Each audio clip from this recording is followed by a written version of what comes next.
வந்து பார்த்ததுல அவ்வளோ ஒரு சந்தோஷம்.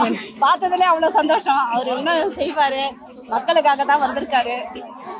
மக்கள் இன்னும் மேலும் மேலும் மேலும் அவங்களுக்கு உற்சாகத்தை தான் கொடுத்துருக்காரு. நாங்கள் மகளிர் எல்லாருமே சப்போர்ட் பண்ணுவோம். எல்லா ஸ்டேட்லையுமே மகளிர் எல்லாருமே சப்போர்ட் பண்ணுவோம். இப்போ இருக்கிற பெண்களுக்கு வந்து பாதுகாப்பே இல்லைங்க மேம்.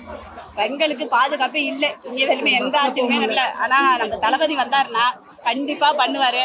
எல்லாருமே ஒரு நன்மை நடக்கும். உணர்ச்சி வசப்படதான் முடியுது. கண்டி பேச்சு வரல எங்களுக்கு. அவ்வளோ ஒரு சந்தோஷமா இருக்குது. பெண்கள் எல்லாருமே ஆசைப்படுறாங்க. எல்லா ஸ்டேட்லயுமே விஜய் வரணும் தான் நினைக்கிறாங்க. தளபதி மட்டும் தான். மக்கள் பாதுகாப்பு முக்கியம். பெண்கள் பாதுகாப்பு என்ன பிடிச்சிருந்துச்சு அவர் விஜய் பேசுறது எல்லாமே பிடிச்சிருந்துச்சு. நல்லது பேசினாரு, கருத்து சொன்னாரு. அவர் வந்ததுல எங்களுக்கு ரொம்ப சந்தோஷம். நிறைய பேர் இங்க இடம் வராம இருக்காங்க. அதெல்லாம் கண்டிப்பா விஜய் செய்வாரு. எங்களுக்கு அந்த நம்பிக்கை இருக்கு. பைக்கு நல்லா படிப்பறிவு கொடுத்தாரு. படிக்கணும்னு ஒரு முயற்சி இருக்காரு. ரொம்ப சந்தோஷம். கண்டிப்பா பண்ணுவாரு. குறிப்பா காஞ்சிபுரத்தை குறிப்பிட்டு அண்ணா பிறந்த மண்ணுன்னு சொல்லி பேசும்போது உங்களுக்கு எப்படி எங்களுக்கு ரொம்ப சந்தோஷம். இது வரைக்கும் இது மாதிரி யாரும் குறிப்பிட்டு பேசுனதில்ல. விஜய் சொன்னது எங்களுக்கு ரொம்ப ரொம்ப சந்தோஷம். விஜய் கண்டிப்பா வருவார். அதுல ஒரு பெருமை, ஆனா நம்பிக்கை. அடிக்கடிக்கு எங்க ஊர் பத்தி பேசுறதால அண்ணா எங்களை கைவிட மாட்டாருன்னு நினைக்கிறோம். கண்டிப்பா எங்களுக்கு எதாவது பண்ணுவாரு. நிச்சயமா அவரு கண்டிப்பா எங்களுக்கு செய்வாரு.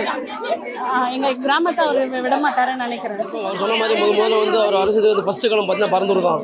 ஸோ அவர் மறுபடியும் ரிப்பீட் பண்ணியிருக்காரு. கண்டிப்பாக எங்களுக்கு ஒரு முடிவு கிடைக்கும். நம்பிக்கை இருக்கு. தளபதி தான். நாங்க சொல்றதுதான் செய்வோம், செய்யறதான் சொல்லுவோம் அப்படின்னு சொன்னாங்க.